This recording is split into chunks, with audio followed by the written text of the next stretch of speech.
Assalamualaikum warahmatullahi wabarakatuh. Salam sejahtera untuk kita semua. Perkenalkan, nama saya Winani, salah satu dosen tetap di program studi Diploma 3 Keperawatan Politeknik Negeri Indramayu sejak tahun 2019 dengan nomor induk dosen nasional 3424066801. Sebagaimana yang telah tercantum dalam Undang-Undang Republik Indonesia Nomor 12 Tahun 2012 tentang Pendidikan Tinggi, di mana dosen adalah sebagai anggota aktivitas akademika yang memiliki tugas mentransformasikan ilmu pengetahuan dan atau teknologi yang dikuasainya kepada mahasiswa dengan mewujudkan suasana belajar dan pembelajaran sehingga mahasiswa aktif mengembangkan potensinya.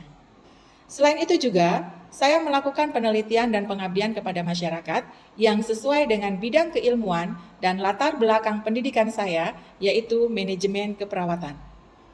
Spesialisasi saya dalam pengajaran adalah saya sebagai pengajar mata kuliah kelompok dasar keperawatan, di antaranya adalah manajemen keperawatan dan manajemen pasien safety.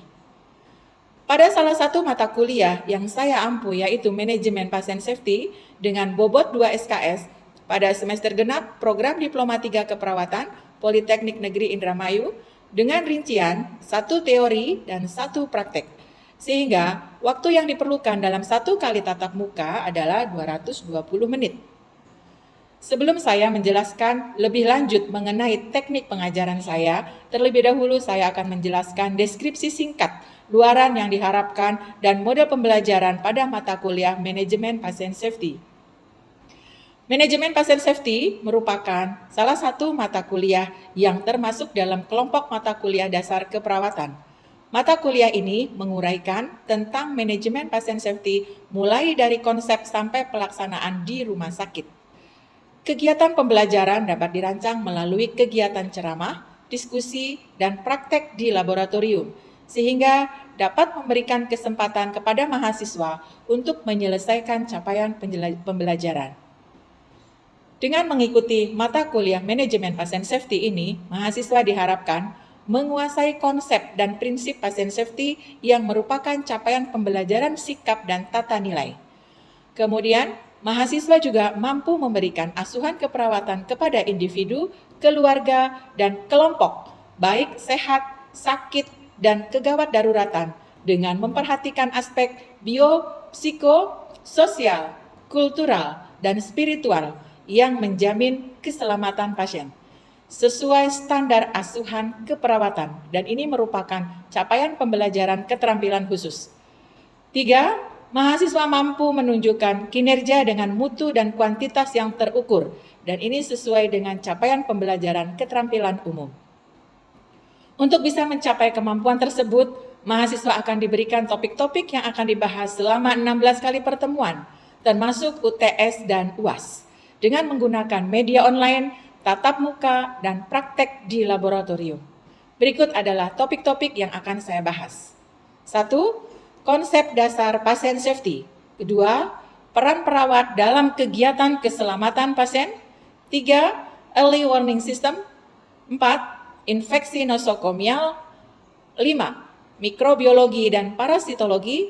6. Sterilisasi dan desinfeksi. 7. Nursing health. 8. Penerapan 6 sasaran keselamatan pasien. Penerapan early warning score juga di ruang perawatan, dan 10. Penerapan prinsip dan implementasi upaya pencegahan penularan. Setelah kita tahu gambaran singkat mata kuliah manajemen pasien safety yang saya ampu, selanjutnya saya akan menjelaskan teknik pengajaran saya. Yang pertama yaitu delivery, yaitu bagaimana saya menyampaikan perkuliahan kepada mahasiswa. Strategi yang saya gunakan dalam penyampaian perkuliahan, yang pertama, penyampaian materi dengan menggunakan beberapa literatur, di antaranya adalah bahan ajar keperawatan manajemen keselamatan pasien, Pedoman Nasional Keselamatan Pasien Rumah Sakit dari Kementerian Kesehatan, peraturan-peraturan Menteri Kesehatan yang berkaitan dengan keselamatan pasien rumah sakit, juga jurnal-jurnal artikel ilmiah lainnya.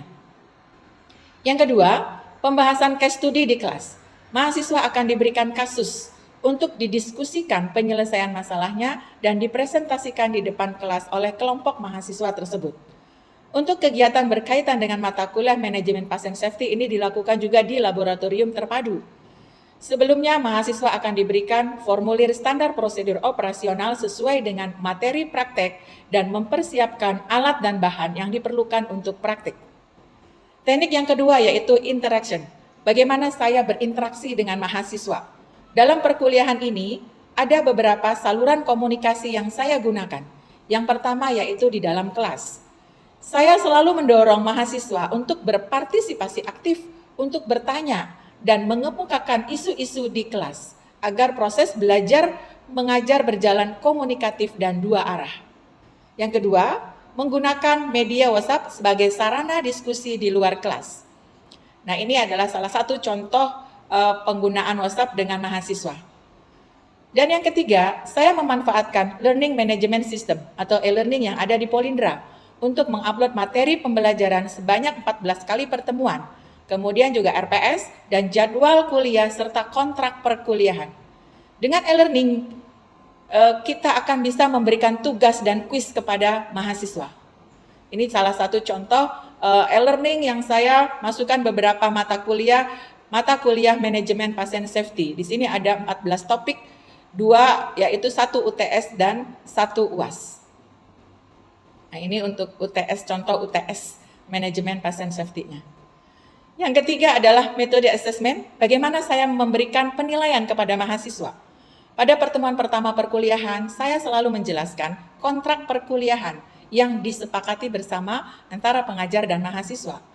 Di dalam kontrak perkuliahan tersebut memuat bagaimana cara saya menilai mahasiswa, sehingga mahasiswa dipastikan tahu lebih awal dan diharapkan bisa membuat strategi agar perkuliahan mereka bisa berjalan dan mendapatkan nilai yang memuaskan. Berikut ini adalah salah satu video rekaman proses pembelajaran secara online melalui Zoom. Assalamualaikum warahmatullahi wabarakatuh. Waalaikumsalam warahmatullahi wabarakatuh. Baik, kita bertemu kembali ya untuk kuliah hari ini, yaitu manajemen pasien safety, di mana capaian pembelajaran yang dibebankan mata kuliah ini adalah yang pertama yaitu menguasai konsep dan prinsip pasien safety, yang kedua mampu memberikan asuhan keperawatan kepada individu, keluarga, dan kelompok, baik sehat, sakit, dan kegawat daruratan dengan memperhatikan aspek biopsikososial, kultural, dan spiritual yang menjamin keselamatan klien sesuai dengan standar asuhan keperawatan. Dan yang ketiga, menunjukkan kinerja dengan mutu dan kuantitas yang terukur. Sebelum kita mulai, kita berdoa dulu ya. Silakan dipimpin oleh siapa nih? Ketuanya siapa? Selfie. Oh, Selfie. Silakan Selfie. Baik, sebelum memulai pembelajaran ini, mari kita membaca doa dalam hati, membaca yang awal.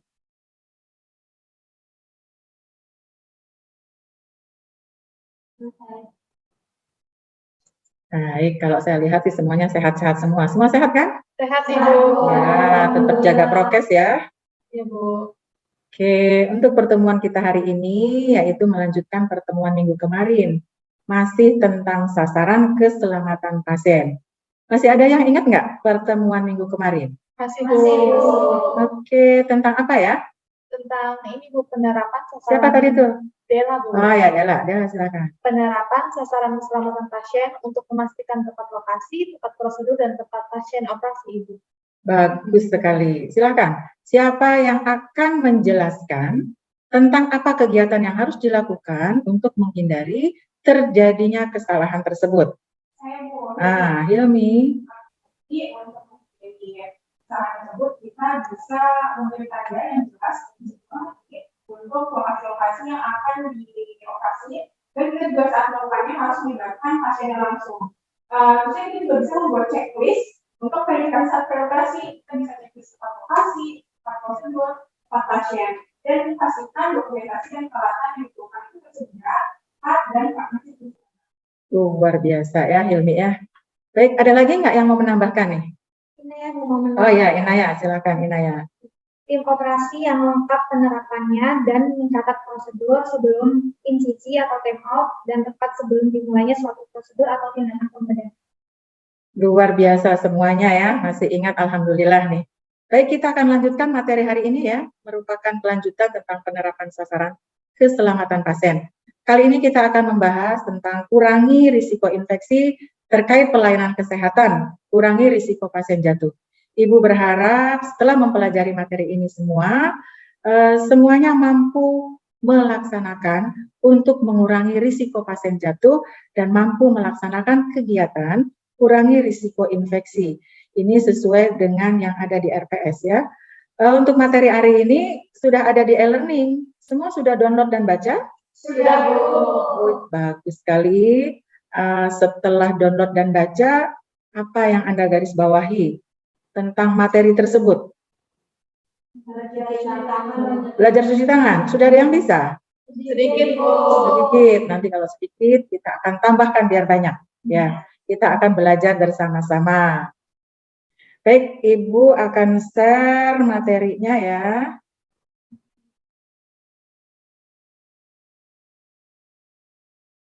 Nah, sudah semuanya tampak kan? Sudah. Baik.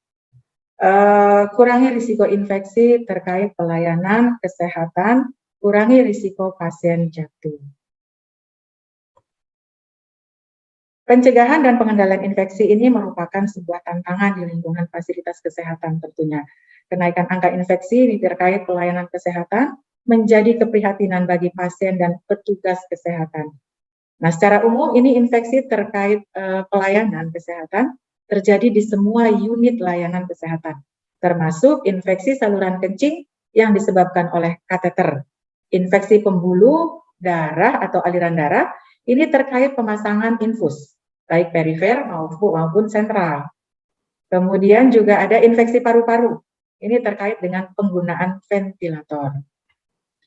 Upaya yang terpenting menghilangkan masalah infeksi ini adalah dengan menjaga kebersihan tangan melalui cuci tangan. Nah, kebersihan cuci tangan ini kita pedomannya adalah WHO ya. Rumah sakit mengadopsi pedoman kebersihan tangan ini berdasarkan dari WHO dan ini untuk dipublikasikan di seluruh rumah sakit. Staf juga semuanya akan diberikan pelatihan bagaimana melakukan cuci tangan dengan benar dan prosedur menggunakan sabun, desinfektan, serta handuk yang sekali pakai. Ini harus tersedia di lokasi sesuai dengan pedoman. Kebersihan tangan ini menggunakan alat kebersihan tangan, menggunakan alat pelindung diri, desinfektan adalah sarana yang efektif untuk mencegah dan mengendalikan infeksi. Oleh karena itu, harus tersedia di setiap tempat asuhan pasien yang membutuhkan barang-barang tersebut. Dan rumah sakit menetapkan ketentuan tentang tempat di mana alat pelindung diri harus tersedia dan dilakukan pelatihan secara cara memakainya.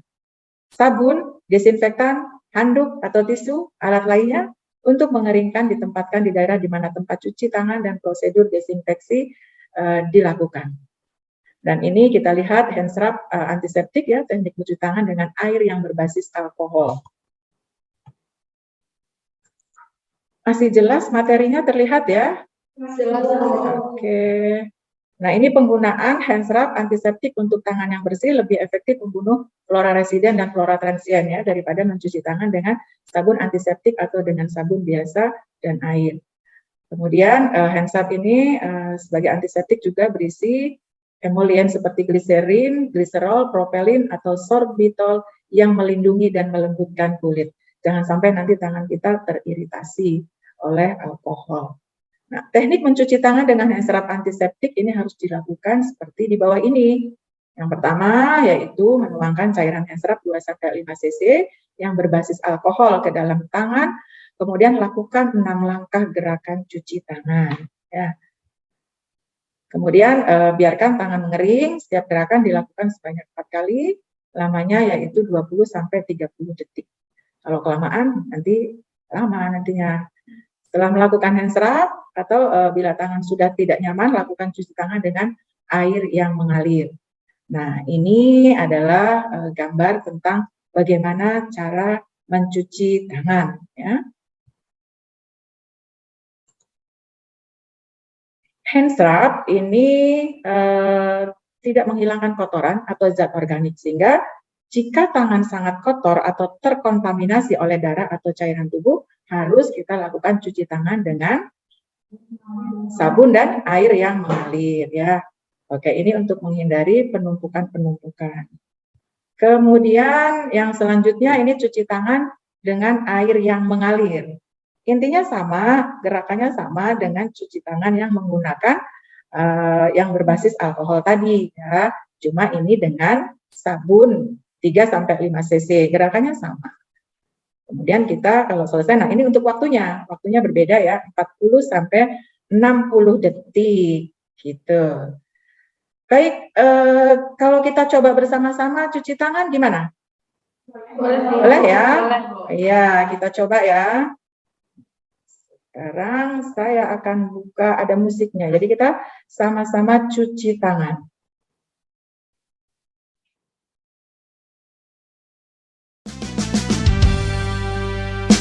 Mari kita cuci tangan, 6 langkah berurutan. Basahi dulu dengan air, beri sabun baru mulai. 3 kali ratakan, gosok punggung tangan kiri, gosok punggung tangan kanan, juga 2 telapak tangan. 2 tangan kuncikan, ibu jari kiri bersihkan, ibu jari kanan bersihkan, ujung jari putarkan, jari kanan jari kiri, bilas air mengalir, keringkan dengan sempurna, bersih kedua tanganku. Ya, tepuk tangan untuk kita semua. Luar biasa. Jadi bisa cepat hafal nantinya cuci tangannya ya. Silakan, ada yang mau ditanyakan nggak nih tentang cuci tangan? Ada Bu, mau nanya, kalau misal cuci tangannya yang di baskom itu gimana ya Bu? Oh iya, pernah lihat ya? Ada air yang tergenang di baskom. Oke, siapa yang ada yang bisa mau bantu jawab nih? Bagaimana? Boleh nggak sih cuci tangan di baskom? Baik, kalau begitu Ibu jelaskan ya. Ini untuk cuci tangan di baskom itu sudah kita tidak pakai lagi ya. Jadi jangan menggunakan baskom yang berisi air tadi, meskipun memakai tambahan antiseptik.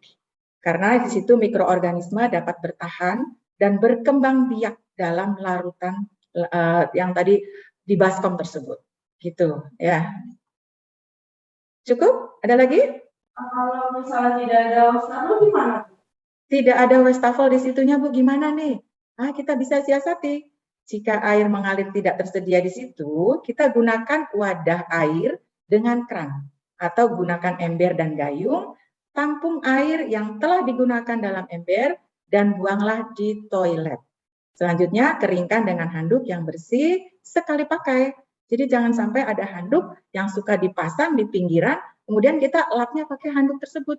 Itu sudah dipakai oleh berkali-kali orang. Dan ada juga dengan mengeringkan dengan udara ya di situ. Oke, kita lanjutkan ya. Baik, kita lanjutkan dengan 5 momen kebersihan tangan yang harus kita kerjakan oleh semua orang. Ya, ini yang pertama, kapan 5 momen itu? Yaitu yang pertama sebelum kontak dengan pasien. Yang kedua, sebelum melakukan tindakan atau prosedur apa saja. Yang ketiga, setelah tindakan atau prosedur atau berisiko terpapar kotoran, darah, dan cairan tubuh pasien. Yang keempat, setelah kontak dengan pasien. Dan yang kelima, setelah menyentuh lingkungan sekitar pasien. Oke, ada yang mau ditanyakan? Selfie ingin bertanya. Ya, Selfie, silakan Selfie. Apabila saya keluar rumah sakit dan tidak masuk ke kamar pasien, terus pulang ke rumah, apa perlu cuci tangan? Padahal saya nggak ngapa-ngapain Bu, gitu ya pikiran Selfie ya. Saya kan cuma lihat aja, cuma ketemu teman, tapi sudah masuk ke lingkungan wilayah rumah sakit. Tadi kita kembali ke 5 momen. Yang terakhir itu setelah menyentuh lingkungan sekitar pasien. Jadi selfie wajib, walaupun cuma ketemu teman saja Bu sebentar, nggak tengok pasien. Nah itu ya, jadi harus cuci tangan. Oke? Baik, kita lanjutkan materi selanjutnya tentang kurangi risiko pasien jatuh ya. Di sini perawat melakukan pemeriksaan, penilaian dengan skala Morse untuk dewasa dan skala Humpty Dumpty untuk pasien anak. Kemudian kita laporkan dan ini apabila hasil diindikasi berisiko jatuh, maka perawat memasang gelang berwarna apa? Kuning, berwarna kuning. Ya, nih. Kemudian perawat menempatkan pasien yang berisiko jatuh tadi ditempatkan di tempat ruangan pasien yang dekat dengan ruangan jaga. Kemudian tempat tidurnya harus rendah, roda tempat tidurnya terkunci, dan pengaman kanan kiri terpasang. Bel pasien harus terjangkau, pasang tanda risiko jatuh pada tempat tidur pasien. Nah ini contohnya ya, yang ini. Kemudian kita berikan tanda risiko jatuh. Oke, selanjutnya kita menilai ulang ya prosedur pencegahan. Prosedurnya seperti apa, gitu kan? Ini perawat segera memeriksa pasien setelah pasien masuk ke rumah sakit atau di ruangan. Kemudian kita laporkan ke dokter. Kemudian kita ikuti bagaimana sih tata cara penilaian risiko jatuh. Gitu. Ya. Untuk risiko pasien jatuh, risiko sedang, tetap kita pakaikan gelang yang berwarna kuning. Ya. Kemudian kita monitor setiap 2 jam. Nah, kalau untuk yang risiko jatuh bagaimana? Tetap juga berwarna kuning ya ini. Kemudian tempat tidurnya ini posisikan harus rendah, ada pembatas tempat tidur, roda juga harus terkunci gitu ya. Kemudian kita tulis ya di situ bahwa pasien ini memang risiko jatuh pasiennya. Untuk pasien risiko jatuh tinggi kita monitoring setiap 1 jam sekali. Perawat juga harus bantu pasien tersebut untuk ke kamar kecil atau kita akan tawarkan. Perawat memberikan edukasi mengenai risiko jatuh dan upaya pencegahannya kepada pasien dan pihak keluarga. Belum kepada soal, kita sebelum selesai materi ini, barangkali ada yang mau ditanyakan dulu ya. Gimana nih? Ada yang perlu didiskusikan? Ada Bu, saya Bu Dela, Bu, izin bertanya. Oke Dela, silahkan Dela. Izin bertanya ya Bu, jika saat saya praktik di rumah sakit lalu menemukan pasien jatuh di ruangan, nah bagaimana sikap perawat menyikapi hal tersebut Bu? Iya, padahal nanti sebentar lagi ini mahasiswa mau praktek ya. Iya, Tiba-tiba ada yang jatuh, lari, nggak tahu, apa yang harus dilakukan. Jadi nanti apabila ada insiden terjadi di ruangan rawat inap itu ya, mudah-mudahan sih tidak akan terjadi ya, karena itu ada kejadian yang nyaris cedera. Maka perawat yang bertanggung jawab itu segera mengidentifikasi dan dengan formulir yang telah tersedia kita laporkan kejadian tersebut ke kepala ruangan. Jadi jangan diam-diam aja nanti Dela ya, kalau melihat kasus begitu. Baik ya. Bu, terima kasih Bu. Oke, kemudian tadi prosedur-prosedurnya kita harus segera periksa ya, harus dokter yang bertugasnya juga harus tahu. Kemudian untuk risiko-risiko risiko pasien jatuh rendah, kategori tinggi itu juga kita harus pahami betul di situ. Ya, ada lagi materinya ini kita untuk pertemuan hari ini sudah selesai. Jadi silakan kalau ada yang mau menyimpulkan pertemuan hari ini. Atau sebelum kita simpulan, ada soal-soal dulu nih. Simpulan dulu atau tanya jawab dulu? Simpulan dulu. Oke, silakan. Silakan. Siapa yang mau menyimpulkan? Nihaya. Oke, Nihaya. Tadi itu ada 3 materi yang kita pelajari. Yang pertama itu tentang cara mencuci tangan 6 langkah. Tadi juga kita sempat praktekin cara mencuci tangan itu bagaimana. Yang kedua itu ada 5 momen mencuci tangan, yaitu sebelum melakukan pasien, sebelum melakukan tindakan, sebelum melakukan tindakan,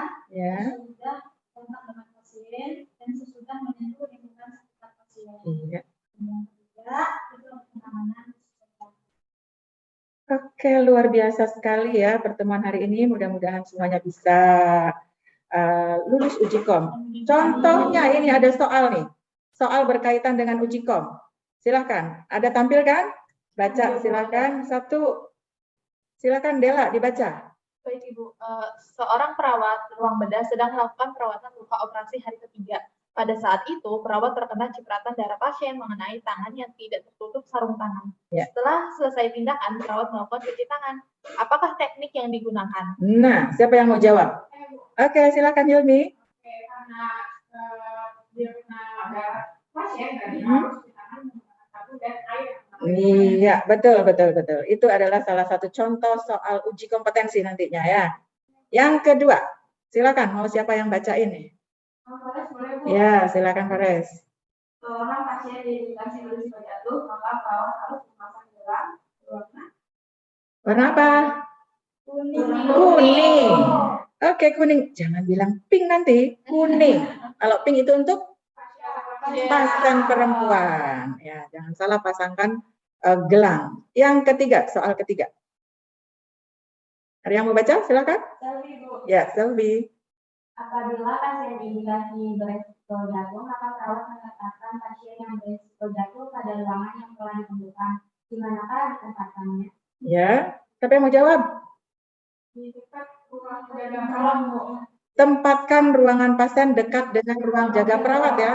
Oke, bagus. Itu betul yang materi yang tadi kita bicarakan. Yang keempat, ada soal keempat. Inaya Bu. Ya, Inaya. Seorang perawat ruang bedah menerima pasien kiriman dari IGD. Kondisi pasien masih gelisah, berteriak mengeluh sakit daerah kaki kanan yang patah, pasang infus. Apakah yang dilakukan perawat? Apa yang dilakukan perawat? Ya. Pakai gelang berwarna merah, benar? Salah. Biarkan pintu kamar pasien terbuka.